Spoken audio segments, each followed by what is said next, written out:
தாவேக்காரன் பேசுறதை விட தாவேக்காக ஆதரவா பாஜக வரிச்சு கட்டி வெளியே வருது. பாதிக்கப்பட்டவன் பக்கம் நிக்கணும் யாருமே. நீங்களும் அந்த அறத்தோட தானே பேச முடியும். மணிப்பூர்ல புடுங்க போனீங்களா? மணிப்பூருக்கு ஏன் போனீங்க?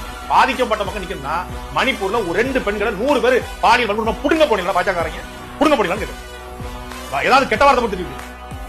ஊபி கும்பமேளாவில் 100 லட்சம் எங்க போனீங்க? புடுங்க போனீங்களா? நீங்க வேளாண் மசோதாவுக்கு எதிரான போராட்டத்தில் நூற்றுக்கணக்கான சீக்கிய மக்கள் இறந்து போனாங்களே, அப்பறம் ஒரு பாஜக வரல, இந்த ஒரு நடிகை வரல, ஹேமமாலினி ஒருத்தி வரல, ஆந்திரா காரோட 22 நாயச்சுரமா சுட்டு போட்டானே, அப்ப எங்க போனீங்க? ஹேமமாலினி அப்ப எங்க போனீங்க? அண்ணாமலை அப்ப எங்க போனீங்க? ஹெச் ராஜா அப்ப எங்க போனீங்க? தமிழிசை சவுந்தரராஜன் எங்க போனீங்க? 837 மீனவன் இது வரைக்கும் செத்துக்கிறான். அப்பனுக்கு முன்னாடி மகனை நிர்வாணம் அனுப்பாட்டி அப்பாவுடைய ஆணுப்பு அறுத்து மகனுடைய வாய்க்குல வச்சு சுட்டு பண்ணான் மீனவன் சிங்கள ராணுவம். அப்ப எங்க போனீங்க? புடுங்க போனீங்க பாஜக? உங்களுக்கு இறக்க இங்க மட்டும் தான் வருமா? உனக்கு அரசியல் பண்ணலாம். விஜயை தூக்கி வச்சுட்டோம், சிறுபான்மை ஓட்டுல 18% வாங்கிடலாம், திமுக வீழ்த்தலாம். அதுக்காக ஒரு ஓட்டுக்காக அற்ப தேர்தல் வெற்றிக்காக நீங்க விஜயை கைது பண்ணணும். அதுக்காக கரூர் சம்பத்து வர்றேன்.